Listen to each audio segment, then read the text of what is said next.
Good evening, everybody, and welcome to another edition of the Bat Around. I'm your host, Paul Bally, back in studio with us today, or in his home studio with us today, is Zach Moore. Zach, how'd softball go last week? It was good, man. It was good. My body hurts. I'm getting a little too old for that. Yeah.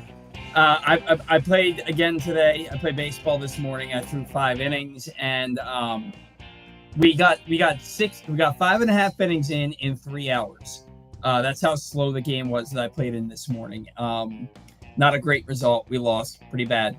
But yeah, my body. I'm done for the rest of the day. After I'm done playing baseball, my arm's done for the rest of the week.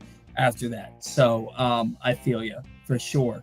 The Orioles, they have a draft going on as we speak. But before we get into that, I want to remind everybody that today's show is brought to you by Help My Gambling Problem. If you or a loved one has a gambling problem, call 1-800-GAMBLER or visit helpmygamblingproblem.org for free confidential services. That's 1-800-GAMBLER or helpmygamblingproblem.org for free confidential services. And if you're a betting man, I would not be betting on the Orioles to play consistent baseball at any point this year. Every single time that we start to buy in, something like what happened yesterday and today happens to this team. They won 6 to 7. They swept the Braves. They go to play the Mets. They have a 6-2 lead in the 8th inning, and they lose a ball game 7-6. And you're like, are you kidding me? And then they sweep a doubleheader from the Mets. They win the first game with Dean Kramer being brilliant in the first game on Friday against the Marlins. You're feeling really good about things. And then Trevor Rogers has 2 outs in the 7th inning. He's at 99 pitches. He's given up no runs. And he gives up his second hit of the game, which must be way too much for the Mike Elias, Tony Manzolino regime. Because, you got to get out of here if you're going to face Kyle Stowers, who would make the Orioles pay today. We'll get into that in a little bit. Gregory Soto replaces Trevor Rogers immediately, hits Kyle Stowers, then gives up a base hit to give up the go-ahead run. Scott Bluette comes in the 9th inning, gives up 4 runs. The Orioles lose that game 6-0. And then they lose today 11-1, where they didn't score a run until the 8th inning when Ramon Laureano hit a home run to dead center field. It was a bomb. Doesn't matter. It was the only run that the Orioles scored the last 2 games in that series against the Marlins. And the aforementioned Kyle Stowers, all he did was go 5 for 5 with 3 home runs and 6 RBI as the Orioles lose the final 2 games of the series by a combined score of 17-1. And then we get the draft, and they take another left-handed hitting college hitter. Did I cover everything, Zach? How did I do there covering all the crap that's going down with the Orioles over the last So they took an outfielder, a catcher, and a shortstop at 19, 30, and 31. Yeah. So the first rounder is listed as a catcher, but he played 45 games in the outfield this year, but he's athletic to do both, just like Ethan Anderson was last year. At 30, they took the best catcher in all of college sports, the Coastal Carolina guy. Big stick, absolute defensive wizard, cannon for an arm, likely will be in the big leagues here in the next 3 years. And then the best player in the country this year, the Golden Spikes Award winner, the shortstop from Arkansas. So to me, Mike Elias is killing it right now. And you're going to go on Twitter right now, and you're going to see people absolutely ripping Mike Elias because he didn't take pitching. Listen, the pitching isn't there at 19, right? You're going to go reach for a guy who should be drafted at 30. They probably wanted Patrick Forbes at 30. Guarantee you they were going to take Patrick Forbes. He went at 29. What do? This isn't football. You don't draft for need. You take the best player available because why? Like, you're not drafting for need. Bodine from Coastal Carolina, Codine. I forget. I don't even know how to pronounce his last name. Best player in the country is a catcher. Why not take him? He's there. The best player in the country, Aloy, the shortstop from Arkansas, fell to 31. Why do you not take him? Like, you're just, I mean, I understand it's not an arm, but you just retooled this franchise with up the middle players, outfield, catcher, shortstop, for the next 5 to 10 years. I don't understand the hate that I'm seeing on Twitter. It's all just revolved around pitching. It's all it is. But when you take guys that they're this caliber of hitters, you can't complain too much. Sure, and let me be clear about this. The first pick that they took, Ike Irish, left-handed hitter. He hits the ball all over the field. Doesn't strike out a ton. Walks a good bit. He's a good player. I'm not upset about the pick. I was kind of being a little tongue-in-cheek because so many people thought that the Orioles were going to take pitching. I was listening to the Bruce Cunningham show on 105.7 yesterday, and he said, "Don't be surprised if the Orioles take a lot of pitching with those first 7 picks." And I'm sitting there, I'm like, "Do you know what this team, like who's running this team? Because they're not taking a pitcher in the first 3 or 4 picks, if any, in their first 7 on day one. They're not taking a pitcher." So when I saw everybody upset, how are the Orioles just going to keep ignoring pitching? You're not paying attention because they don't do that. They don't take pitchers with those high draft picks. I the last I checked, they had just picked at 19. We were at like pick number 22. I was getting my daughter ready for bed. I didn't realize that they had already picked at 30 and 31. They're 35 right now, so we're coming back up here again. Okay, and that'll be the number 37 pick, which the Orioles got by trading Bryan Baker to the Tampa Bay Rays for that number 37 pick. It's a compensatory, the competitive balance round A pick. You and I think, we're the happiest people in Baltimore. Oh my gosh! Like you legitimately watch Bryan Baker throw 15 pitches, get nobody out, give up 3 batted balls at 105 miles an hour or more, and give up 4 runs and a 6-2 lead. And then the guy gets traded the next day for a first round pick, and people are up in arms. And I'm sitting here like, even if he was a better reliever than that, you just got a first round pick for a reliever that has no options. Yeah, he has 3 years of team control, but he has no options left. So he doesn't give you any flexibility. And Bryan Baker has proven to you who he is. There are times when he can be dominant. And then there's also a lot of times where he does exactly what he did on Monday night, or I'm sorry, on Tuesday night against the Mets. And then he went out, and in his first game with the Rays, he throws 19 pitches. It was 19 pitches before getting it out, gives up another 3 runs there, and blows a 3-1 lead for the Rays. So in back-to-back outings, but between outs, in 2 outings, he threw 34 pitches, allowed 8 straight batters to reach, and gave up 7 runs. And this is a guy that we're complaining about giving up, getting a first round pick. I mean, a competitive balance pick, competitive balance A pick is a first round pick. That's what Adam Jones It's what Jordan Westbrook was. It is a first round pick. Somebody said, it's really like a second round pick. No, it's not. It's a first round pick because it happens before the second round. It's a first round pick. So the fact that they got anything, if I told you in February, before you saw Bryan Baker throw 1 pitch in anger for the Orioles in spring training, that they were going to get a first round pick for him before the deadline this year, you would have signed up for that in blood. So let's stop complaining about. I honestly think that half the fan base would have been happy to have a 3rd round pick for Bryan Baker prior to spring training. Yep. The guy's proven to us time and again exactly who he is. Look, he's got good stuff. We're not bashing Bryan Baker completely here. Bryan Baker has good stuff. He just wasn't the consistent reliever that we thought he could be, throwing 97, 98 miles an hour. He had a nice season this year, and he's probably going to have a nice career in Tampa Bay just because it's Tampa Bay. It's just what they do. Yeah. They make people better. Yeah.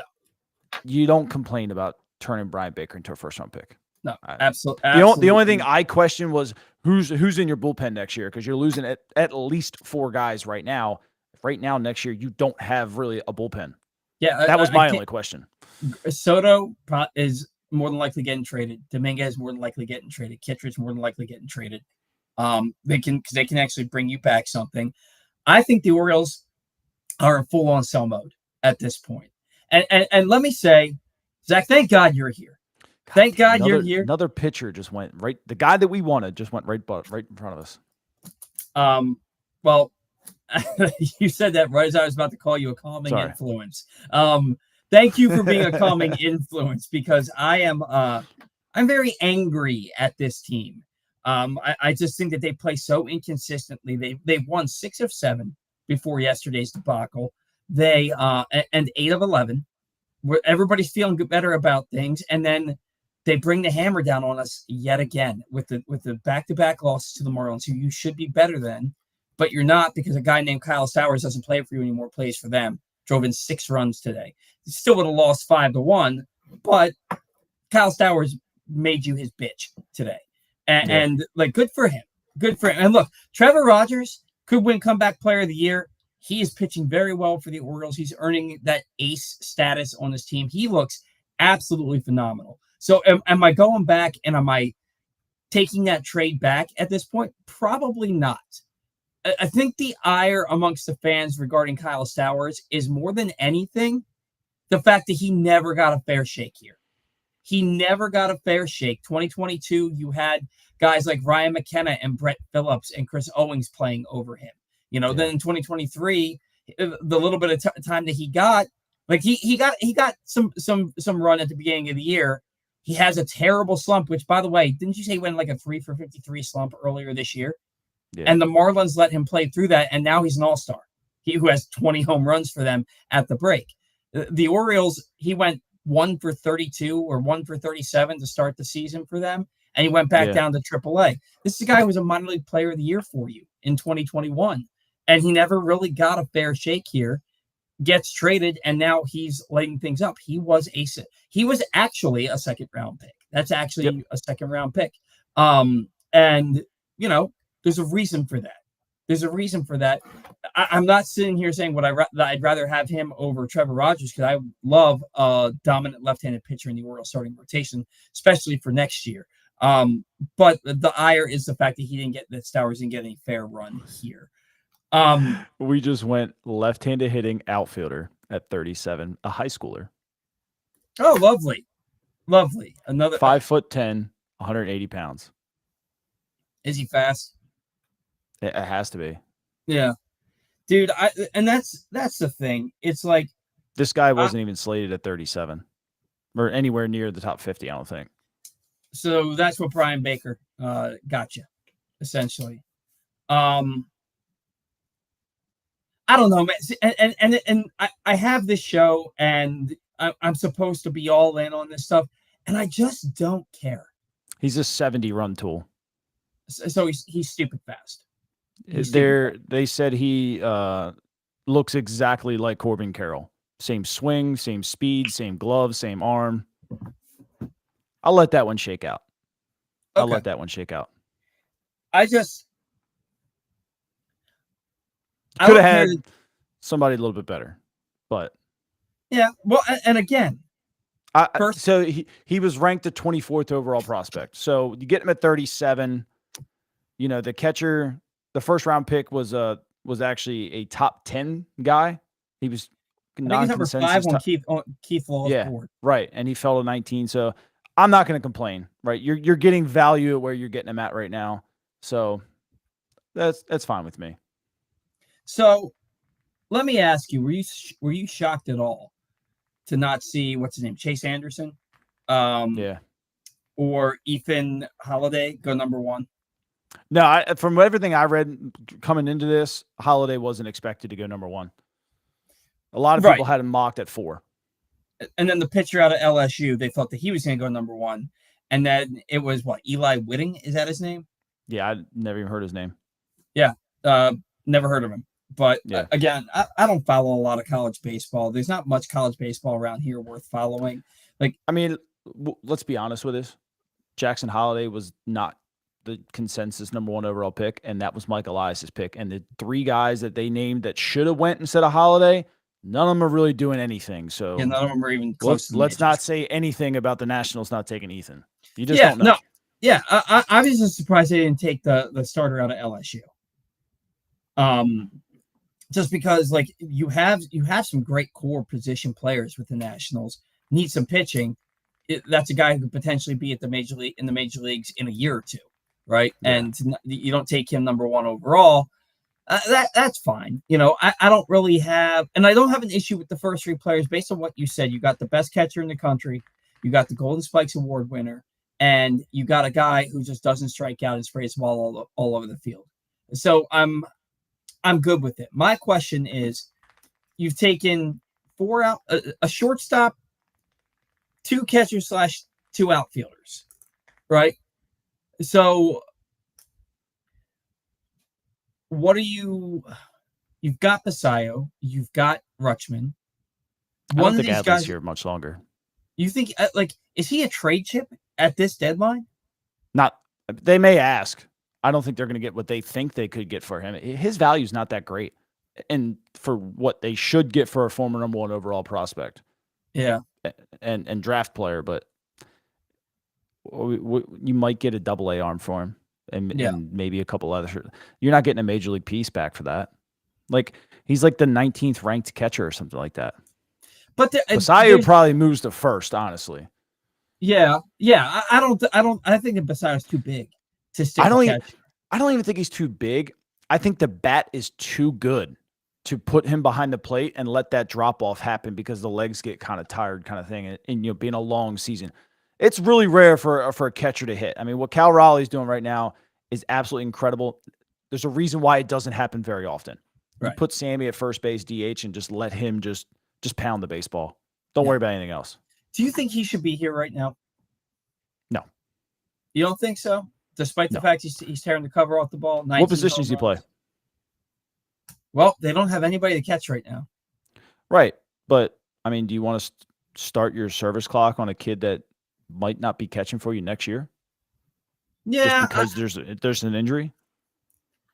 I mean, I don't think it's just because there's an injury. I think it's also because the Slimes have scored 1 run in the last 2 games. Yeah. They're averaging 4.2 runs a game before losing 11-1 today. I don't know, man. They could use the bat. I'll be honest with you. They could use the bat.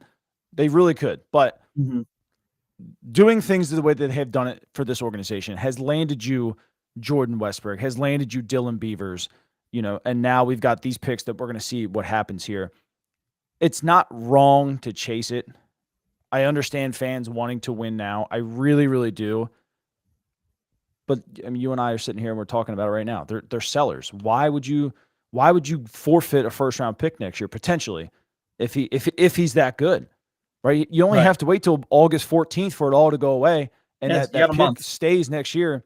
Like, okay, he gets a little bit better for another month, and then he comes up and he gets his at bats. He stays below 130. He keeps the first round pick if he wins it. He keeps his rookie status, and then all of a sudden in 2026 he's just hitting the cover off the ball, and then nobody complains at that point. But then when really nobody complains is he does secure that first round pick, and then they do turn it into somebody good. And 3 or 4 years from now, all of a sudden they're a big league player. Like, this is the things that nobody looks back on, but how they do help your team in that time. I understand you wanting to win now, but maybe Mike's realistic and just realizing that, like, hey, they're playing competitive ball, but we're not going to win right now. There's no reason to start the clock. Look, the team's 9 games over 500 since May 24th, despite losing 2 straight to the Marlins. But they continue to. It's a weekly thing at this point, where they have an inspiring win followed by a deflating loss. It's same old song and dance every single week. You have to be realistic about the fact that this team is likely not going anywhere this year. As much as we and listening to Bruce Cunningham's show yesterday, I will make the one point that he continued to make, is as well as the Orioles have been playing for the last almost 2 months now, about 6 weeks. They haven't passed anybody. They haven't passed it. They still have the 3rd worst record in the American League. 3rd worst record in the American League, despite playing 9 games over 500. And that's how bad they started. They have not passed a single team except for the Athletics, which they passed pretty much at the end of May. So to sit there and say, oh, they could make a run at the playoffs. Yeah, we all were hopeful, especially with how well they played the last, 11 games. But they haven't passed anybody. They've got 7 teams in front of them that they've got to pass to make it to the postseason. Is that realistically going to happen? Probably not. And if you're going to get something for O'Hearn and for Mullins and for Charlie Morton, because Charlie Morton's on his way out, and whoever else you may be able to trade, you're going to do that. You're going to keep your core intact. You're going to understand that you have Kyle Bradish and Grayson Rodriguez and Trevor Rogers for next season, Lord willing. And you're going to add to that to that rotation. You're going to add to a core that has Jackson Holliday, Gunnar Henderson, Jordan Westbrook, Colton Cowser. You're going to add to that core, hopefully with a veteran right-handed bat that imposes fear in the opposition. And you're going to shake this season off and go out there and win some baseball games next year. You look at the 1966 Orioles, they won the World Series. From 1961 to 1986, the Orioles only had one losing season. Do you know what year that was? 1967, the year after their first World Series victory. This is not unprecedented. This has happened before. It's happened to this organization before. You shake this season off. Hopefully you get some guys back in August. You play better to feel good about entering next season. And then you hit next season and you go play some damn good baseball and you get back to the postseason where you rightfully belong. Get healthy and get back to winning baseball. Right now, season's likely over. 9 games under 500 at the All-Star break with the trade deadline 2 weeks away. You're done. You're done. I don't care who you get back. You're going to have to win 70% of your games the rest of the way if you want to make a run at the postseason. And you're not doing that because no team plays 700 baseball. No team does that. Yeah. So let's be realistic about where things are. Today's show is brought to you by Glenn Clark Radio. After a week off for at least a semi-well-earned vacation, Glenn Clark Radio is back this Monday. As always, watch or listen to GCR every Monday through Friday at 10 a.m. at PressBoxOnline.com/radio or right here on PressBox's Facebook and YouTube pages. Speaking of vacation, I will be on vacation next week, and so therefore there will be no bat around next Sunday. I probably should have told the powers that be before announcing that on the show today. But I'm going on vacation. I've been meaning to tell them. So unless they want Zach to host it without me, which you might get more viewers without me, you can always do that if you wanted to. We'll see. So let's see. Let's talk about for a second here, Zach, what the Orioles moving forward. Okay. Some great draft picks tonight. The first 3 picks, Chad Kendrick. He said, "O's killing this draft so far. 3 legit college players." Zach, you put me in my place right at the beginning of the show, talking about the 3 players that they got. So hopefully that's a sign of some good vibes coming for this team that badly needs this All-Star break. They're 9 games under 500 after losing 2 straight. They're likely going to be sellers at the deadline. Who's staying and who's going? O'Hearn's as good as gone, right? I think you have to. I think you do. I mean, is he a clubhouse leader? Sure. I don't want to be too negative about Ryan O'Hearn because he's a fantastic player and he's a great clubhouse guy. But what does he bring your offense? I mean, he hit he brings 10 an home average. runs the first 2 months, and then what? He's hit like 2 cents. He's hit like 2 cents. Yeah, and he's if you're playing first base, you need to drive the ball all around the ballpark. He's a good 2-strike hitter. He's a good 2-out hitter, 2-out runners in scoring position kind of guy. But does he strike fear in anybody at the plate? No, I mean, Ryan O'Hearn to me, he's a lot of pull side base hits, right? He goes up the middle and to right field almost exclusively. So I don't even think that he could be a 2-hole hitter. Right. To me, Ryan O'Hearn is he's a number 6 hitter. Like on a really good team, he's a number 6, number 7 hitter. Yeah. A guy who's going to put the bat on the ball. He's not going to strike out a ton. He's going to get some clutch base hits for you. He's not driving out the ball out of the ballpark 25, 30 times. He might max out at 18, 20 home runs, maybe. And that's if he gets hot. He's got the swing for it, but he's more of an average kind of guy. Yeah. And so, like, I look at a guy like that. He hits 4th, 3rd or 4th for this team. Well, 4th now because Gunnar hits 3rd. He hits 4th for this team. Ryan and he O'Hearn, has no RBIs. Yeah. He's not a 4 hitter. He's a guy who should hit in the bottom half, bottom third of a good team's order. And there's talk about like you listen to all these pundits on the radio. The Orioles should trade him and get with the best package they can get for him at the deadline and then just re-sign him in the offseason. Do you agree with that sentiment that you re-sign Ryan O'Hearn in the offseason? Because now you're re-signing a soon-to-be 33-year-old. And are you blocking people? Is he okay with taking a bench role now that he's established himself as an all-star? Which, and again, I'm not trying to hate on Ryan O'Hearn. the fact that Ryan O'Hearn is an all-star at DH and he's starting, right? He's the starting DH in the all-star game. A guy that's hitting 287 with 12 home runs at the break. Why is that guy starting at DH in the all-star game?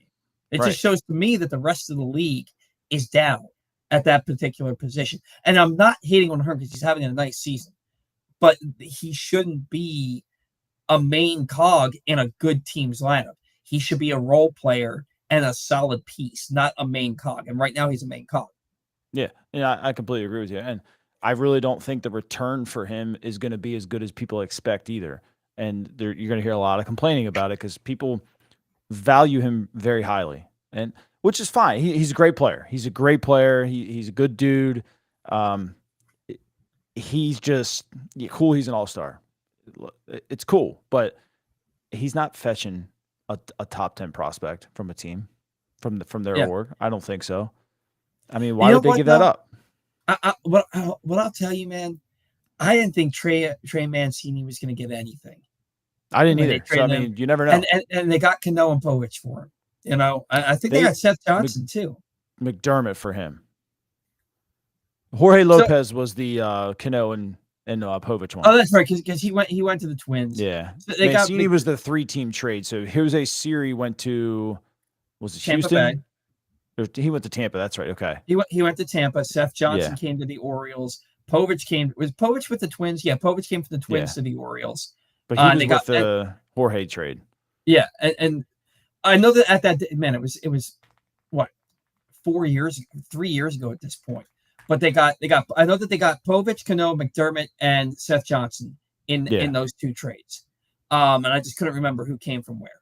But so they got McDermott and Seth Johnson and Jaden Murray for Mancini. Yeah, and then which I never even heard of Jaden Murray. Neither have I.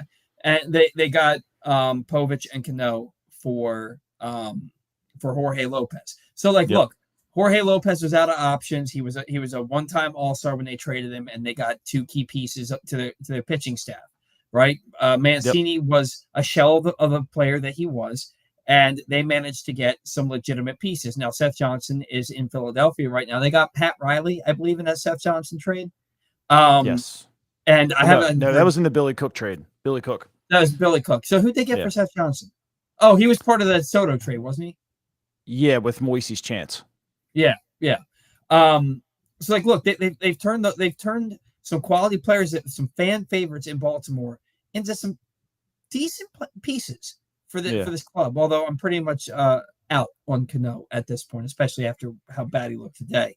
The changeup is so flat. Yeah, how the hell you call a 90-mile-an-hour pitch a changeup? I mean, isn't there a guy for the Rockies who's throwing a 96-mile-an-hour changeup? Yeah, it's just funny to hear. Call it something else. It's not a changeup. Yeah. Dude, it's got movement, but it's not a changeup. My changeup's 50 miles an hour. And right. Come on. I was playing. My arm was killing me. I threw 140 pitches today. My arm's killing me in that last inning, and I throw a 4-seam fastball, but I literally threw it with no arm speed whatsoever. And I did this intentionally because I knew that it was going to have movement like a changeup. And the guy swung out of his shoes and swung right through. And he goes, was that a changeup? I was like, actually, it was a 4-seam fastball. I just threw it with nothing. I put nothing on it. Neither here nor there. It was just my arm still hurts. But look, one thing I will say about Mike Elias, for all the trades that he's made, he usually does a pretty good job in bringing back legitimate pieces. I mean, we were upset. The only trade that he got absolutely nothing for was Jonathan VR. I love Jonathan VR. He put up an all-time great season at second base for the Orioles in 2019. Juice ball or no juice ball, he had a great year for the Orioles that year. One of the best seasons we'll ever see from a second baseman for this franchise. And he got Easton Lucas, who isn't even I don't even know what organization he's in. I think he's with Toronto, actually. I think he's with Toronto. But, I mean, he traded Dylan Bundy to the Angels and got Kyle Bradish and Kyle Brenovich in that trade. The what he got for Mancini and for Lopez. Now what he got for Norby and Stowers. And Stowers, we can have sour grapes about that. But he was still able to get Trevor Rogers, who is the ace of your staff right now, one of the best stories in baseball. Do you trade Trevor Rogers? No. No. You don't You think have so? no. What if I somebody mean, gave you a really good package? what kind of package are we talking about? Because they got to give me a starting pitcher that's going to slot at the top of my rotation next year. What if they did? Then why? Then I mean, who are you realistically going to get for him? I'm We're willing to talking. listen We're on just talking about anybody. like a high end AA arm who's close. You You got a Trevor guy Rogers- who's got one more year control next year, and you could maybe acquire a guy with 6 years control who's considered to be a big league pitcher. Would you do it? And some, because obviously he's not going to be a 1-for-1. I mean, isn't this a weird thing that this is what we're talking about? When a month and a half ago we're sitting here like, I can't believe they gave up Stowers, who's probably going to be an all-star for Trevor Rogers. So let's talk about Stowers a little bit. And good for Stowers. And I think Mike Elias needs to look at this and realize, like you talked about at the beginning of the show, this is his fault. And it's not because the trade was wrong, right? Trevor is pitching well now. You needed a left-handed guy. You needed a controllable arm. Stowers wasn't doing much here. It was not better than Kjerstad at the time. Norby was never going to find a spot in this infield because of where you drafted some of these other guys. When you look at him now, and DeRosa made the same kind of comments of how like they opened him up a little bit, they moved his hands, they looked at this, they adjusted this, and all of a sudden he's hitting the shit out of the ball. This is Mike Elias's fault, right? This is their hitting approach's fault, and it's obviously this is Mike's high level fault.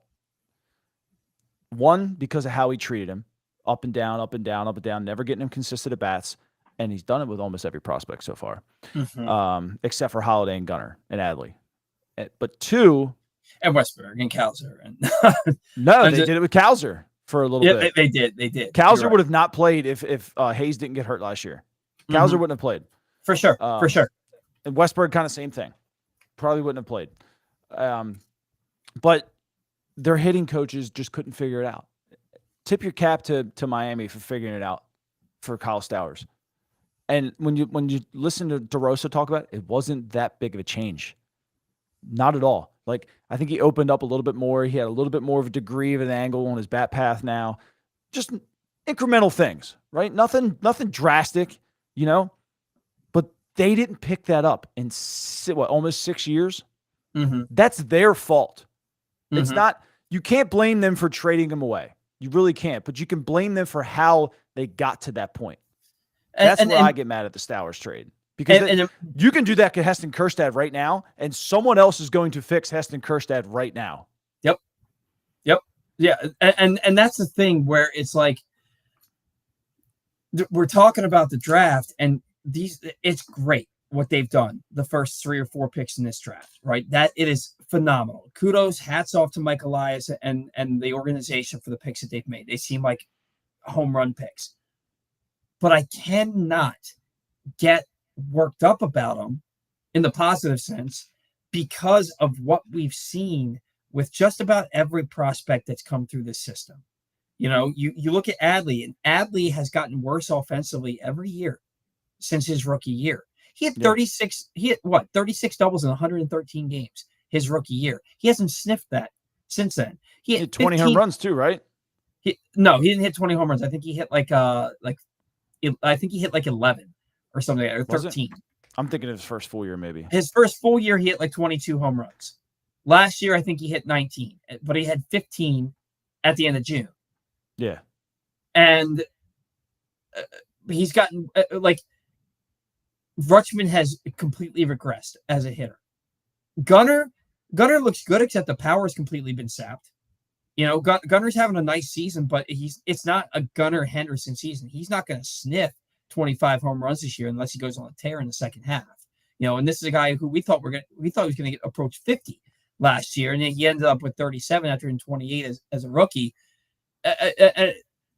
You know, Holiday, his OPS heading into last weekend when they were finalizing the All-Star thing, his OPS before he had that 4-hit game was 97. His OPS plus was 97. So, like, I look at these, and Kalser, if it's not a fastball, he's not hitting. The guy's hitting 226 this year. So I look at these guys and they this was a seem guy to, that hit 400 in college. mm-hmm. You know what I mean? Like, Kirstead, it goes back to that high level thing of Mike Elias. Like, their hitting approach and philosophy in the organization sucks. yeah, Like, I'll be dead honest with it. It sucks. You took Adley first overall. He's regressed every year offensively. You take Heston Kjerstad second overall. He's struggling to hit 150 at AAA right now. Like, he's broken. You broke Heston Kjerstad. He's broken. Colton Cowser, you took fifth overall, and he's a 220 hitter at the big league level. And then you look at the 3 20-year-olds that started last year. Somehow they're all named Jackson Churio, Jackson Merrill, Jackson Holiday. Is Holiday the worst one? Is he the worst of the three? I know Churio's taking a step back here. Throw James Wood in there. It's only a year difference. Yeah. It's not even close. And Jackson's having a nice season.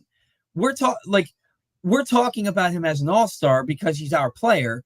He's having a nice season. He's not having a great season. But you're looking at 3 other superstars and then Jackson Holiday. Yeah. Like, Jackson was supposed to be the superstar, and he's just not. And so then you're going to tell me, oh, they got this guy in the draft, then they got this guy, and then they got that guy. That's awesome. If it's still this regime developing them, it means nothing to me. Yeah. It means nothing to me because I've been hearing this about the Orioles in general and their prospects since the cavalry was supposed to come, or cavalry, however you call it. I think it's cavalry. Since the cavalry was supposed to be coming in 2008, 2009 with Brian Mattis and what was his name? Adam Lowen. And I can't remember all the guys, right? But not Zach Britton. And Britton became a great reliever for you, but he's supposed to be a solid left-handed starter for you, right? And so I've been hearing about Orioles prospects and how great they're supposed to be. And when was the last Orioles prospect, aside from Gunnar Henderson and what Jordan Westberg's been doing since he came back from the second thumb thing? Name a prospect that's blown your doors off, that's blown you away in the last 20 years. I mean, listen to this, right? We had a good draft last year, and we had some good players in Aberdeen last year that didn't make the jump. But I'm looking at just July. Well, let's look at all of it. You know what? Let's look at all of it. Aberdeen this year, right? Good players that we have here. Austin O'Verne. He's the best right now. You want to take a wild guess what his average is? I'm going to say 238. 226. Oh, Colton Cowser. This is a damn good college bat. 226. Griff O'Farrell, last year's first-round pick, 215. Ethan Anderson, last year's first-round pick, 209. Carter Young, they went high on him, 194. Vance Honeycutt, 176. First-round pick. Tavian Josenberger, who's just kind of rehabbing back, 154 right now. And he's in Double-A. He'll go back up soon too. But he was the comp pick for when they didn't sign that third round guy a couple of years ago. They're broken. They're broken. I remember I talked about Ethan Anderson when he first started. It was like his first 10, 15 games. He was leading. He had 12 stolen bases. He was hitting 263. I think he had 4 or 5 home runs really early in the season. And now he's hitting 200. They're broken. And it's an organizational issue. Bowie absolutely sucks offensively. They're the worst in the league when you look down at the stats. In the Eastern League, they're the worst. And there's good players there. There are good players there. Aberdeen, same thing. Delmarva, same thing. Norfolk, you're playing half a major league roster down there. So yeah, they're looking pretty good. What's the deal? What is the deal? Yeah. It's an organizational thing. You can tell. And then you look at when you look at the failings, or not failings, but the shortcomings of this entire organization, top to bottom, how does anybody keep a job? How does anybody keep a job? You go from 101 wins in 2023. You weren't supposed to be there. That was fast. Okay, that was fast. But that team was young and didn't know any better, and they felt like they couldn't be beaten. And they couldn't until they ran into an actual manager in the postseason, and they got outclassed and outmanaged, right? Yeah. Then last year they have one of the best pitching staffs to start the season that we've ever seen in Baltimore. One of the best pitching that in our lifetime, okay? Because we're not going to talk about the 60s and 70s Orioles, right? But like one of the best pitching staffs that we've seen in Baltimore the last 20 years. In the first 2.5 months of the season, they were the best team in baseball. Their starting rotation ERA was like 281 in mid-June for the season. And they all started dropping like flies. Then the offense stops producing. And the next thing you know, they go from a team that was looking at in mid-June, they were on like 107 win pace, and they barely scratch out 91 victories last season. And now you come to this year, and look, they're beat up, right? All their best pitchers are hurt. Some of their best players, the only two everyday players that haven't spent time on the IL are Jackson Holiday and Ryan O'Hearn. So like I understand. Knock on wood. Right. I understand that they're hurt, but your guys, they're supposed to be your core. They're supposed to be leading the charge. Nobody's hitting. And Tyler O'Neill's not a product of your system, but Tyler O'Neill, like the dude's just stealing money. What's he hitting? 170. He's played 45 games. He has 3 home runs. This regime went out and made him your big free agent splash in the offseason, and he's awful. He swung in back-to-back at-bats. He swung at 3-0 pitches and popped out to first in foul territory. I just don't understand. And I saw somebody post right before the show, if I'm Rubenstein, I'm letting Mike Elias handle this draft, and then I'm firing him immediately afterwards, which is in my opinion, the only saving grace. I don't know how you give this guy a thing ever. Why would you even give him the draft? He has shown to be a good drafter.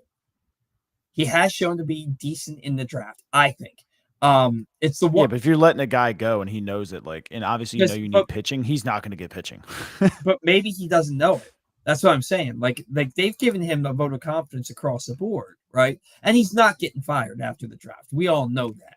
I don't think David is ever going to make any kind of decision like that by himself. He's not into baseball. He doesn't know it like that. Which sucks because I feel like we were bamboozled when he took over the team. Dog out. Sure. I feel like we were given like this big bit of promises, like a giant bag of promises, hopes, and dreams, and then we have an owner who's like, he just sits back and he doesn't care. He's like, my job is to help sell tickets. What? Like, yeah, they keep trying to push this whole like in-game engagement and crap. Nobody cares. No one cares if you're like a minor league stadium. Nope. I know what we care about: cold beer and a winning baseball. Yep. That's it. And a good hot dog. Yeah. And like, you do want a kid-friendly environment at your stadium. I get that. But the entire experience, in my opinion, is catered towards children. Yeah. The average age of a Major League Baseball fan is like 50-something. Right. You're catering to the wrong people. Have your kids stuff. Like I am all for having your kid zone and having the splash zone and having the home run area where only kids can go with accompanied by an adult. Like I am all for that. But I don't need some dude in the middle of innings like trying to get me hyped up about this, that, or the other. I don't like the crab shuffle's cool. Whatever. Like right. But like that's been a staple for years though. Right. I don't need all this extra stuff. Just give me winning baseball, good beer, and good hot dogs, like you said. That's all I need, man. And let's touch on that too, because the food in the stadium has gone way downhill this year. It sucks. I've been to 3 games, I think, 2-3 games maybe this year, Never and I haven't eaten a lot of food at the ballpark this year. But I mean, I usually just go for a hot dog, chicken tenders, and fries anyway. Yeah, but they screw that up now. Yeah. And didn't they get a new vendor this year? They got a new vendor. I think they switched back to Coke too before last year. But the guy who hosted the show before you, Ryan Blake, he was very upset. But then he was upset because he liked Dasani better than Aquafina. Better Aquafina, than yeah. Aqua. Yeah, and so we did a Dasani live sucks. taste. Well, we did a live taste test, and he picked Coke over Pepsi blindly, and he picked Aquafina over Dasani blindly, which I thought was kind of funny because he was very upset because he claimed to have liked the other ones. It was a pretty funny segment on the show. But I digress. It's I was so glad to have John Angelos go. I thought that he was a joke. And he was like, his top priority is getting concerts into the stadium. And now, like, cool. I do believe that your owner should leave the baseball decisions to the baseball people, but like, have your finger on the pulse of the stadium, on the pulse of the fans, on the pulse of the organization. Don't just sit back and say, I'm going to throw hats and try and sell tickets. You need to know what's going on so you can help make this team better. I don't like the tickets will sell themselves if you put a World Series caliber roster Thank you on the field. Thank you. And you don't need to worry about kid engagement. You know what kids like? Winning baseball teams. You know what else kids like? Hitting home runs. You know what else they like? When fans and crowds go wild. They get into it. They yell themselves. Do this little stupid stuff on top of the dugouts and on the field and little hoopla. They don't care. They want to find the cotton candy guy. They're not even paying attention. All the kid engagement that you need, you already had. You've got the bird, you've got Mr. Splash, you've got cotton candy, and that kids play zone right next to Utah Street. That's all you need. I don't need some guy from Nickelodeon in the crowd every day.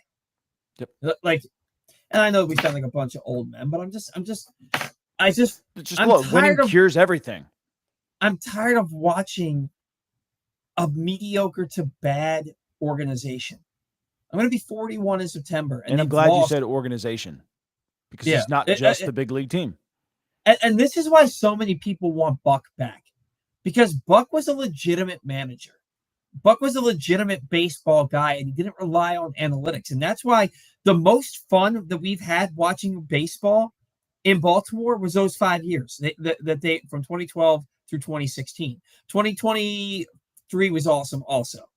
But the most fun that we've had was 2012 through 2016 and then 2023. They're doing something that's tangibly wrong.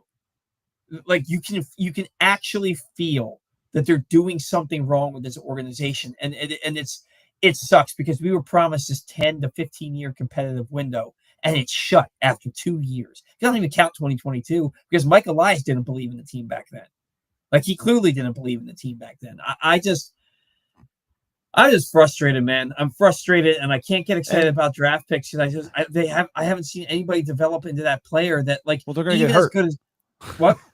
They're going to get hurt. They're going to get hurt, and like even as good as Gunnar is, that home run that he hit, that was like the first superstar moment that he's really had all year. Yeah, that home run to win the game against the Mets. They still the only team in baseball without a walk-off this year. Like none of these prospects have turned into even a Pete Alonso, who's right. Like there's nobody. Yeah. So forgive me for not getting hyped up about a guy who's not going to crack the major league roster for 3 years.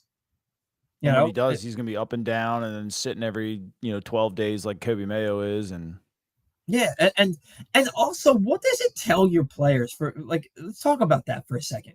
For Tony Manzolino to say, I want to play Mayo more, but we're still trying to win baseball games. You basically just said to the public, for the world to hear, that Kobe Mayo can't help you win baseball games. Tyler O'Neill hasn't helped you win a single baseball game this year. Not one single baseball game this year. He had an opening day home run for sixth year in a row. They won that game 12-2. It was his only hit. But you're playing him every day because he's making $17 million this year. Kobe Mayo should be playing every day. He should be playing every day. Cedric Mullins should get traded, and Dylan Beaver should be up here playing center field every day. Come August 14th, Samuel Basallo should be DHing and playing first base for the Orioles with the occasional spot starter catcher every single day. Like be realistic about who you are. Because for every 6 wins out of 7 games stretch that you have, you immediately get shut out for the 10th time this season. Right. Isn't that funny? You've been shut out 10 times this year. Yeah. Even games where they're scoring 10 runs, they're getting 7 hits. It's not, I don't want to call them not a serious franchise. They just do everything fundamentally wrong. Right. Organizationally. Yeah. Which is crazy. They're doing everything that they did right, they've now done wrong for the last year and a half. And Mike Elias is, and that's the other thing. It's like you're giving him another deadline. He has not done jack shit at a deadline. Yep. Trevor Rogers panned out a year later, and it took him dislocating a kneecap and then having to come back and have 6 bad starts at AAA and then getting a spot start because they needed him and being really good for you to realize that he was any good. Like, right. Today's show is brought to you by Game Day Men's Health, by the way. Are you feeling sluggish, unfocused, and not like yourself? You may be a member of the Baltimore Orioles, or it could be low testosterone. At Game Day Men's Health, they specialize in testosterone replacement therapy to help men boost energy, improve mood, and regain confidence. Our treatments, including testosterone cypionate, are safe, natural, and tailored to fit your lifestyle with weekly injections or pellet therapy. So call Game Day Men's Health in Noes Mills at 443-264-4454 or visit GameDayMen'sHealth.com for more. I got corrected last week that cypionate, but it's phonetically spelled out for me in the read as cypionate. So that's what I'm going to call it. Cypionate. Yeah. All right, so let's talk about some of these deadline moves that we think are coming up. In my opinion, O'Hearn's gone. Mullins is gone. I have to imagine that Morton's gone. And I like Charlie Morton. He's been so good for the last 6 weeks. Oh yeah, he's gonna bring something back. Yeah, he's gone. Kittredge, we already mentioned 4 bullpen pieces that are likely gone. Kittredge, Soto, Dominguez. You've already traded Baker. Who's going to be left? And could this team be better? Because you can't convince me that Dylan Beavers won't hit better than Cedric's 163 since the end of April. Could they be better? Because they're going to be playing Kobe Mayo every day. Pasai will get up here in the middle of August. Bradish and Wells are going to be coming back. And Grayson potentially will be coming back. Is this team going to be a little bit better? Certainly could. I mean, if not, I mean, you got these guys, 1, to see what they can do, and 2, to get them ready for 2026. See who you need to go get in the offseason. It's a bunch of pitching. The only thing that kind of worries me is getting rid of too much pitching. Now, granted, I know a lot of these guys are on expiring contracts, but it's hard to deplete everything and then kind of we don't have anything at all ready to go in AAA. Like Brandon Young is it, and we saw what that happens. Yeah, he can have a good outing and then he doesn't. That's what you're going to get, and it only gets worse from AAA. Maybe you had McDermott. No, he has elbow injury now, so he's pretty much out for the rest of the year. Maybe you get Zach Eflin back. He's probably getting traded. Povich could probably pitch the rest of the year. He's still got some stuff that he's really got to work on. I firmly believe he needs to go to the bullpen. Yeah. You got Roansy Contreras. He's pitching well in Norfolk. He's pitching well. He's maybe a 4.5 to 5 ERA pitcher in the big leagues. From what I've seen out of his stuff, you're going to have to try at this point. They have absolutely nothing after that. Yeah, absolutely nothing. That's ready, at least. You can call up some of these young guys. But we know Mike's not going to do that at all. So, I mean, realistically, when you trade Cedric, you're bringing up Beavers, right? Beavers has to come up and play every day in center field, in my opinion, right? You've got to bring him up. You're trading O'Hearn. Does Mayo then get the bulk of the starts? Because you also have to look at what you have coming back that's under team control. Ryan Mountcastle and Adley Rutschman both start rehab assignments this coming week. Eflin starts a rehab assignment. Bradish probably has one more. I think he has one more outing down in Sarasota, and he probably starts a rehab assignment. Same thing with Tyler Wells. You've got a lot of guys that are coming back. So I don't know. I have to imagine, like Mountcastle, for example. Is he gonna, when you trade O'Hearn, are you immediately playing Mountcastle every day when he comes back? I would. Yeah. I would. Just to see what he does with John Mabry. And then, if he doesn't figure it out, and then you trade him in the offseason or do something. I'd play him a little bit. So then does Mayo get the ball or you start to DH? I think Mayo's getting traded. You think so? Yeah. What is he's the only guy that is capable of bringing back an arm that could be 6 months or less away. Because it's not going to be Kerstad. Kerstad can still bring. Kerstad is still good, and advanced scouts are never going to look at his numbers and be like, "Nah, let's stay away from this guy." Kerstad, by advanced scouts metrics, know that he's a good hitter and know that he can still perform in this league and will probably give up something decent. Not as high as it would have could have been, but something decent you can still get out of Kerstad. So do you think it is realistic that Mayo and Kerstad are gone in 2 weeks? Yeah. What is the most realistic move that the Orioles could make that you think would be the best move possible? Problem is who does Kobe Mayo help right now? There's a lot of teams in it, but he's not coming up and hitting every day for a playoff team. So that's the wrinkle in it. But if somebody thought that he could help them down the stretch and or next year, say Seattle, who needs some hitting. I was about to say Seattle, especially after they got Chase Anderson. Is that right? And you got St. Louis. They don't need him, so to say, right now. But Arnado is Cade Anderson. Anderson. He already signed his contract, by the way. Did he really? Yeah, $8.8 million. It literally took an hour. Wow. Yeah. So they Seattle's the first team that comes to mind, and they probably aren't thinking this is a guy they'll give him opportunities this year, but this isn't a guy who's going to help them this year. They're signing him to be a guy who's going to hit 30 to 40 home runs for them in the future. Right. And so you may be able to get a starting pitcher with team control from them. I don't know who. Maybe it's Paul Gilbert. Maybe it's George Kirby. Maybe Sacramento. Maybe Sacramento. Right. They're moving into a new stadium. They want as many big names as they can put on that field and some home runs and whatnot. Could be a sleeper team. Yeah. So I maybe you get something for Mayo. Maybe you get something for Kerstad. Do you think that there's a trade coming that's just going to that's going to knock our socks off here in Baltimore? I don't think so. I mean, I think we'll be excited maybe with some of the returns for like Morton. Soto will probably surprise some people. Mm-hmm. But for the most part, I don't think they're going to do any kind of I don't think they trade Adley just yet. I think they'll listen, but it's going to have to blow Mike Elias away. And I like I said before, I think Mike values him more than his worth. So I don't see that one happening. But I think they'll listen. But I don't see any Felix being going anywhere. Which I think the more I've thought about it, I love Felix. I would get over it if he got traded. Be a little upset at first, but I think I'd get over it.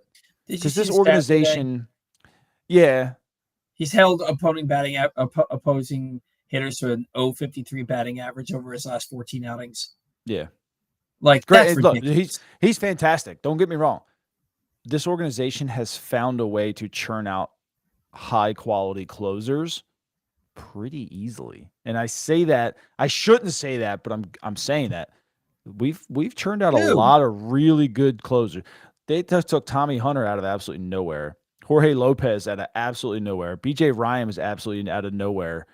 Felix was out of baseball. So I mean, again, out of absolutely nowhere. Like they've churned some decent guys out over the years where I would expect them to come up with somebody else. The only guy that was as good as Felix was Zach Britton. Right, and they turned him into a closer. Yeah. I don't know, but that's this organization, but not this regime. With this regime, it's really only been Felix. Yeah. And you look at, and Cano came up and he looked like the best reliever in baseball to the point where he was an all-star in 2023, and he's been middling at best ever since, right? I don't, guys like Joey Crable, CNL Perez, you squeeze every last bit of what they could do for you out of them. So I get your point to that extent. I just think your heart, like a really, really good closer is a commodity in this league. And You think Grayson can't, Rodriguez is a good closer? I think that's such a waste. I think that's such a waste. Like a guy that has his stuff. Him sitting on the IL is a waste too. Yeah, no, that's true. That's true. I was upset at them turning Hunter Harvey into a reliever, and then I realized that's what he wanted to be his entire life anyway. Was a reliever, just like his dad.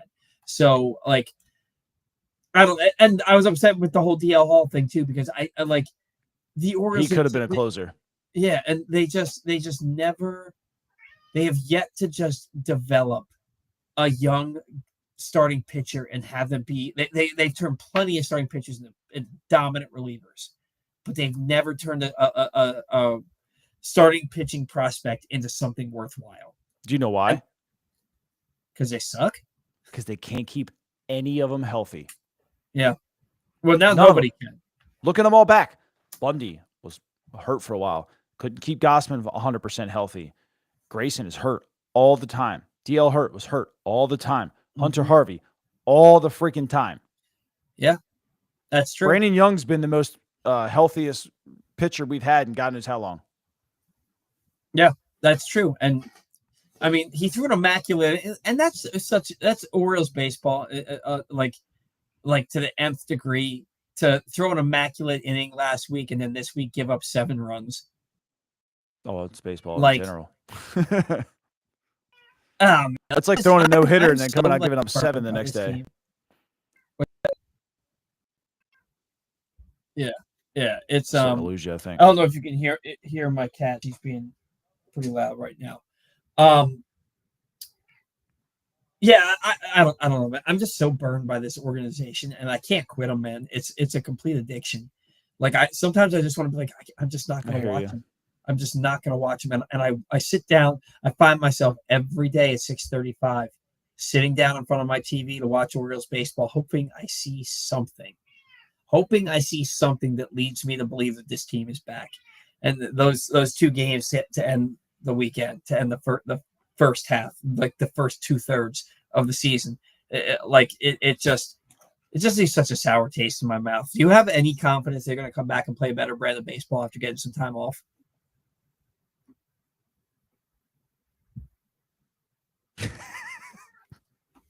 I didn't want to say yes or no there. At first, I was like, "Did he hear me?" Let's get to some viewer interaction here.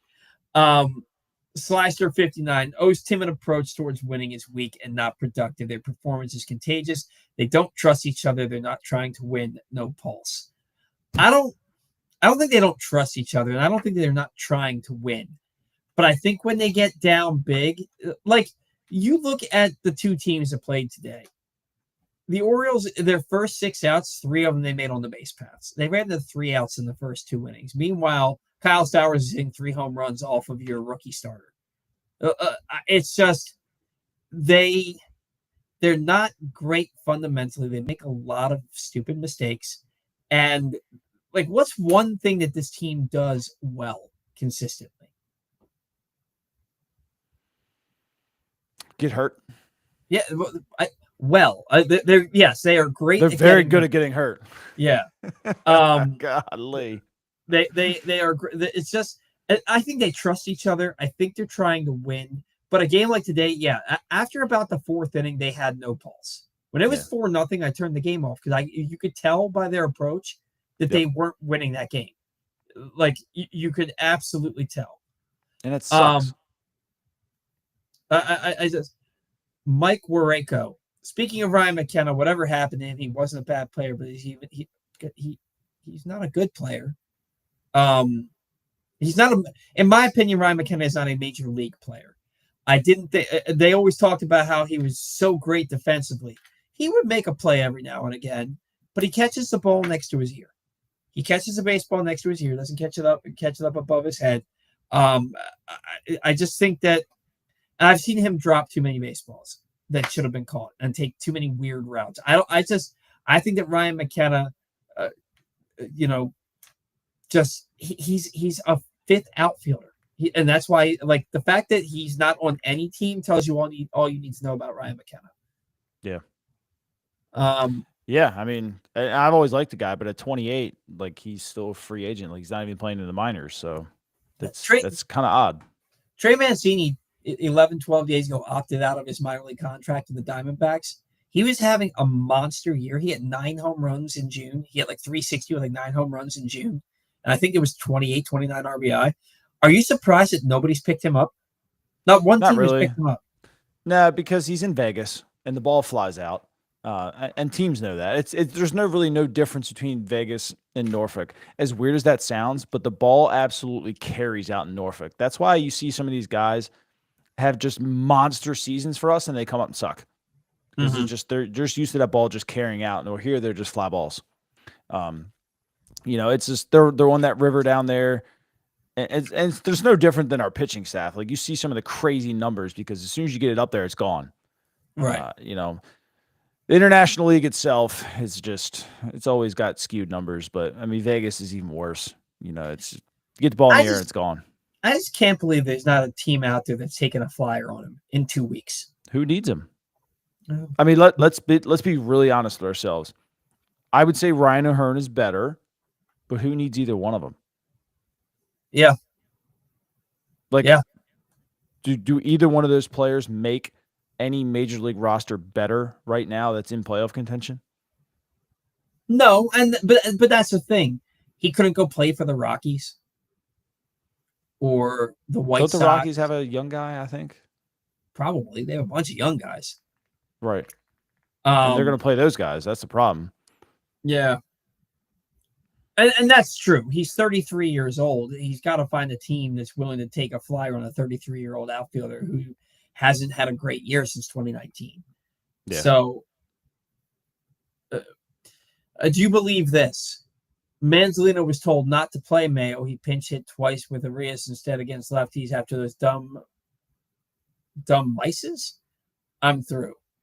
I don't know what that means. But do you believe that? I guess that's probably true that he was told not to play. Yeah, if he's not playing, he's been told not to play him. I mean, you don't go this long without playing Kobe Mayo for any other reason other than you're told to. I mean, he hit 3. Hey, we took a left-handed pitcher. Woo! Michigan State guy.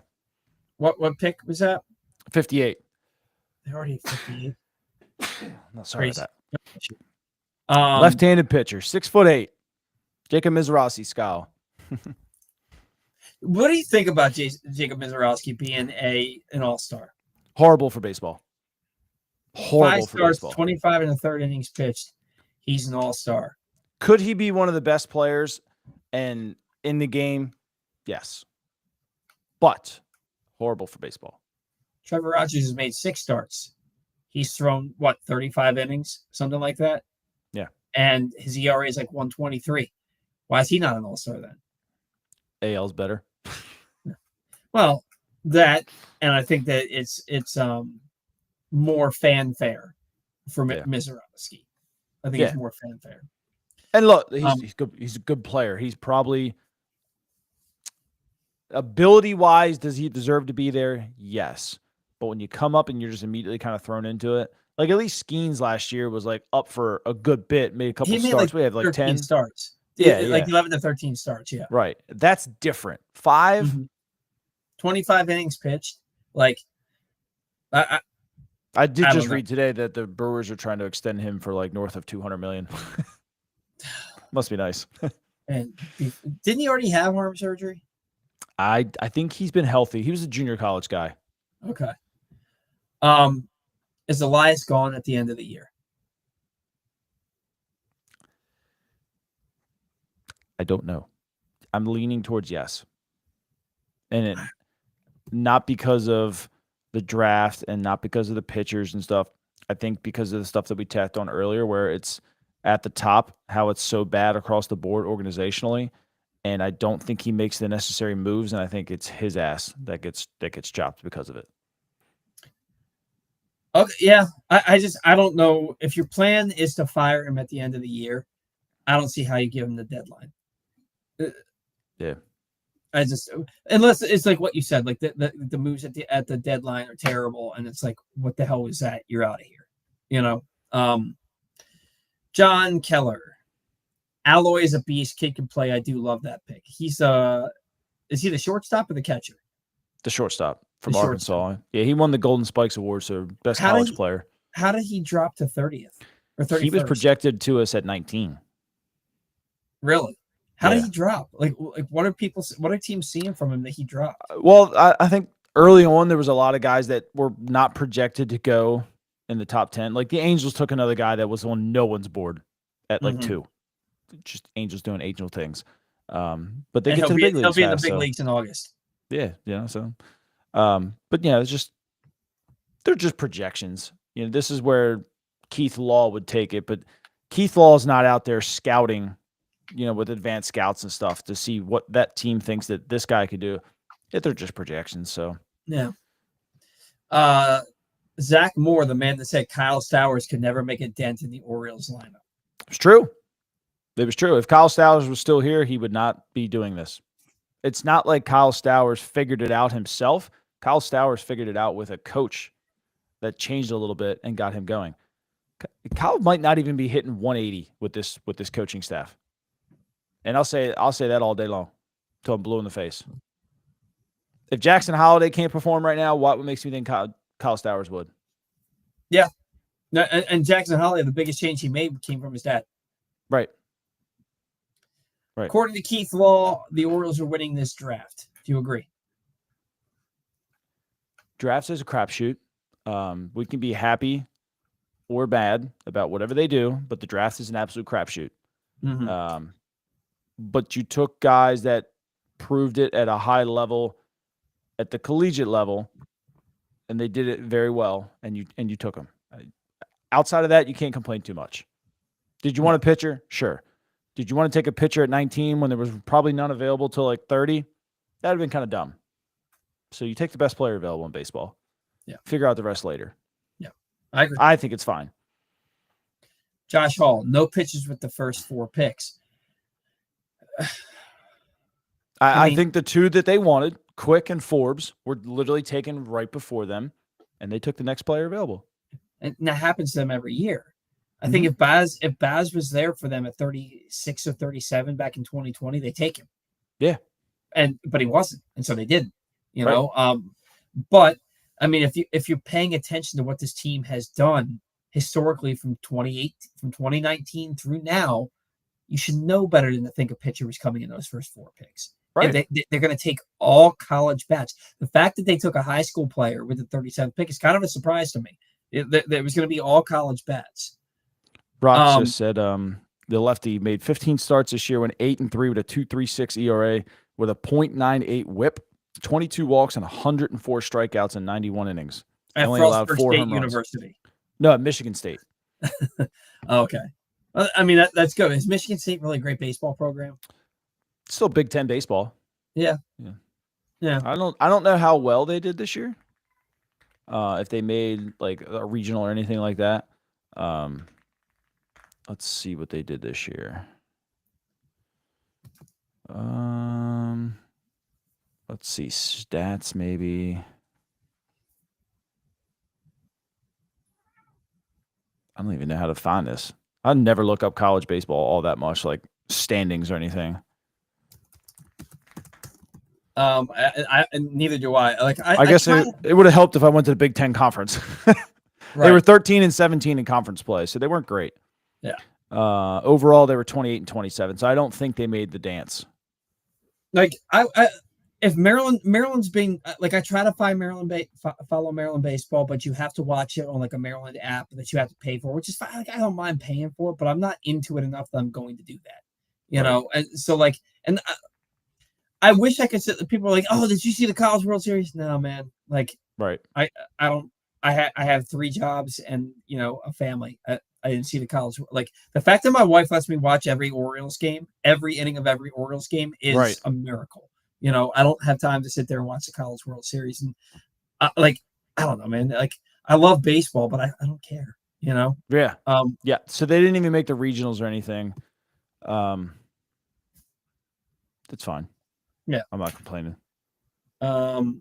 Let's see here. I'm trying to find some other. Thank you for saying how O'Neill has done nothing but stealing money. I don't think I need a thank you for that. I mean, I think everybody agrees with that. That's all. That's all that he's done, and it's all he's. I mean, do I think that he could come out next year rejuvenated and hit 250 with 30 home runs again? He could. He's got that ability. That didn't just leave him. He's been injury prone his entire career. They gave him a lot of money for no good reason. And here's the thing, Zach. I think you and I were both on board with signing O'Neill at the time. Yep. But I also don't think that either one of us thought he was going to be their biggest splash. Yeah. And then they signed him, and then he got hurt 3 times. Like he got hurt on his injury rehab assignment. Right. So like it's what he does. Should any of us be surprised? No, but we can still be pissed off about it. And he wouldn't get $8 million on the open market in the offseason. So he's picking up that option. He's picking up that he's exercising that player option. It's going to happen. Yeah. Yep. I'd start cleaning house before the deadline. Like now, Zach, what do you consider a fire sale or cleaning house for this team? And I know, and the easiest answer is anybody on an expiring contract you trade. That's not a cleaning house though. No, that's like obvious stuff. Right. The problem is you can't clean house because anybody that you should trade is hurt. Right. But you're not trading Holiday. You're not trading Gunnar. You're not trading Westberg. You're not trading Cowser. Right. Could trade Cowser. That thought's crossed my mind. I said it last year, and I think I said it on the show. I refused to put it on social media because I feel like I got blasted enough for saying that the pasture wasn't a good idea when the guy was hitting 180 over an 8-week span. And I got absolutely blasted for like a week, and that sucked. So I wasn't going to put it out there, but on the show, I said the Orioles will never get more for Colton Cowser than they will if they trade him this past offseason. Yeah. When he finished second in Rookie of the Year, and really he should have won. And he's got all this team control. He's going to hit 25. If he's healthy for 162 games, he's going to hit 25 home runs. But he's a 240 hitter at the big league level at his best. And he only hit 240 last year because he hit 420 the first 3 weeks of the year. He got hot in August for a little bit. Yeah. He really rode 5 weeks of good baseball for an entire season last year. Like they were never going to get more value for Colton Cowser than they would have if they traded him last offseason. But people don't want to hear that because they love him because he's got a cool name. Yep. I mean, look, I love Colton. I think somebody else could fix him. I wish the Orioles would hire that somebody else right about now. But he also brings you back probably a pretty good arm. Yeah. Like Seattle. And that's the thing that I was kind of alluding to is not necessarily Cowser, but maybe somebody like Cowser, like a player that nobody thinks the Orioles would be willing to trade.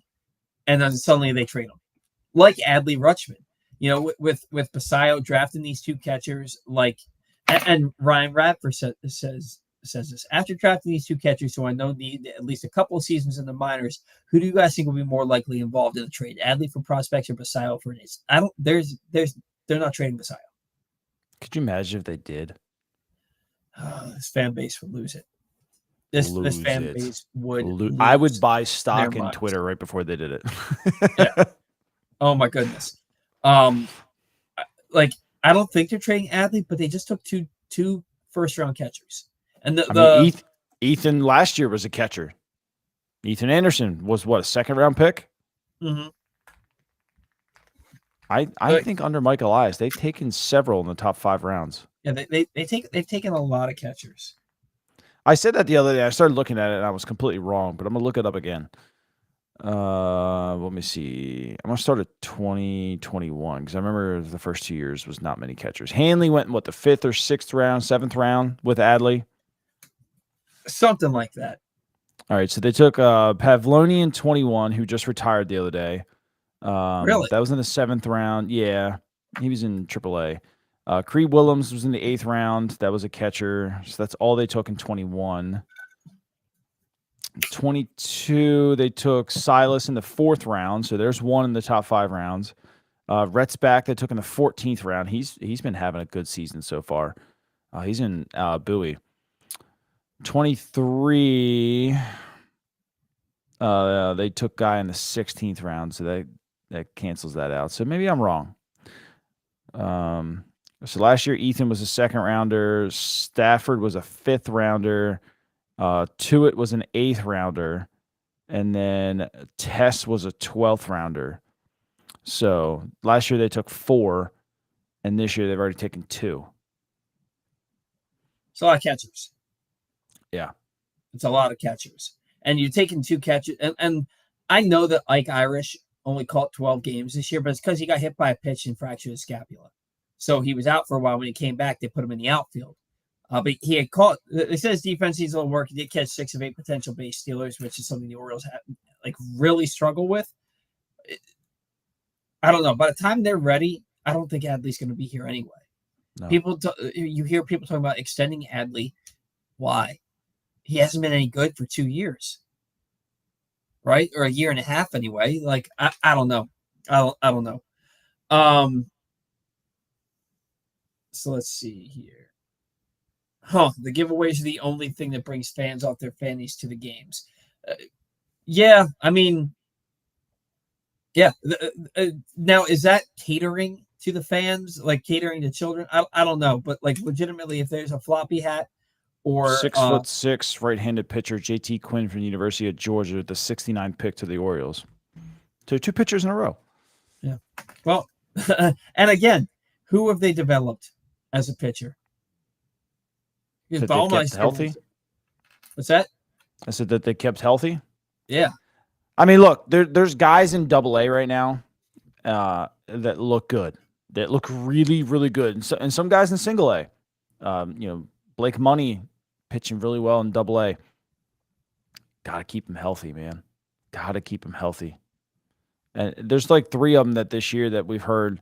Zach Fruit's just now coming back, but he had a lat injury for a good bit. That was the dude early in spring training we played the Yankees throwing 100. Got to keep these guys healthy. The arms are there. Mm-hmm. Just got to keep them healthy. And I don't know what the hell they do in the organization, but the walks are atrocious across the board. Mm-hmm. The whip is up on everything. Fix that. Again, that's high-level Mike Elias stuff. That's what ultimately I think gets him fired, because the organization philosophy is so bad, and he's hired everything through that philosophy that if he changes it, he's not going to be able to hire enough guys to adapt a new philosophy, and it's going to get him fired. It's not going to be because of anything else. Yeah. Did they break their streak of consecutive games with a walk today? Don't know. I'm going to take a look. Yep. Today broke their streak. It was at 170 some odd games, and not one. They had no walks, 5 hits, and 12 strikeouts today. That sounds like a really good day. Yeah. Ramon Arias, 0 for 3 with 3 Ks. He's now hitting 241 with a 653 OPS. He does that, and then he'll carry the team all of August. Yeah. Man, did you hear Kevin Brown going nuts about Banuelos getting hit by a pitch today? Mm-mm. He got hit by a pitch and he went nuts he now has a major league on base percentage. I think that's awesome. His 2nd career plate appearance, and that's how bad it was today. That our broadcaster was talking about a guy in his 2nd career plate appearance getting on base by getting hit by a pitch like it was the greatest thing that's happened all year.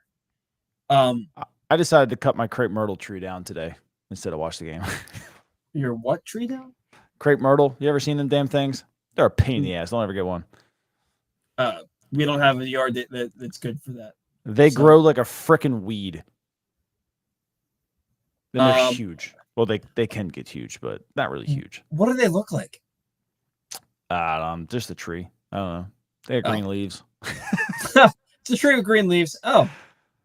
Like I've been here 4 years though, and this thing went from like real tiny and skinny to like covering the front half of my house today. And I just went out there with a Sawzall and just cut that thing all the way down because my neighbor's like, yeah, in 2 weeks it'll grow right back. And I was like, great.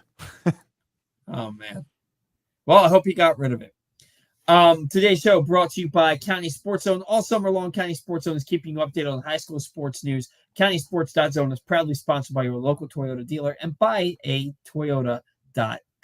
Also, today's show brought to you by the latest edition of Press Box, which is available now. On the cover, we profile Baltimore's first ever basketball Hall of Famer, speaking to the people who knew Carmelo Anthony best about his Baltimore upbringing, about how his Baltimore upbringing shaped his legendary career. I mess that part up every time. I always miss the word how. Also, inside Bo Smolka profiles Ravens second round pick Mike Green, and our annual summer travel section shows you the sports events and activities your family should check out all summer long. You can find the new issue all throughout the region, including at 60 Royal Farm stores, and you can read it all at PressBoxOnline.com. Do you watch the All-Star games? Do you watch the Home Run Derby? I did last year a little bit. I went up to Jimmy's Seafood. I don't know if I'll watch it this year. I usually don't. The All-Star game, I definitely never, ever watch it. I think it's the dumbest thing ever. Really? Yeah. It's mid-season. Like, nobody cares. Nobody tries. It's gotten better over the years, but, like, I watch the highlights the next day at work, but I don't stay up for that. The Home Run Derby is kind of cool, but... It's funny because I don't stay up for the Home Run Derby. Like, I'll if there's somebody that I want to see win in it, I'll watch it till they're eliminated. Yeah. Like, Gunnar was in it last year. He didn't even make it out of the first round, though. No. You know? And I went up to Jimmy's just to watch that. Like, it was packed there just for Gunnar and stunk it up. Yeah. Yeah. What, he hit like 6 home runs? It was bad. Yeah. Yeah, like, and that's the thing, though. You look at all the professional sports all-star games, the NFL and the NBA, it's a complete joke. Like, it's an absolute joke now. Hockey, I don't watch hockey in general, but I heard that they do a pretty cool thing, like a 3-on-3 tournament or something like that, which I heard is cool. I think baseball is the only one that keeps the integrity of the game intact when they play it. Yeah. You know, so I'll usually tune in or have it on in the background. I don't ever watch the entire game, but I'll watch a good bit of it, generally speaking. Today, so also brought to you by Football versus Football, calling all athletes and families don't miss Football versus Football, a free sports and wellness festival Saturday, July 19th from 10 to 6 at Baltimore Peninsula. Meet retired Ravens, other former NFL stars, and pro soccer players. Join youth sports clinics, get free health screenings, and enjoy food, music, and family fun. Powered by United Healthcare, presented by Sports Legacy Group, and supported by University of Maryland Orthopedics and 1-800-GAMBLER. Anything else you want to get into today? Any of the draft picks that you want to talk about? Anything about the Orioles you want to talk about? Is Creed Williams on the box? Creed Williams on the trade block?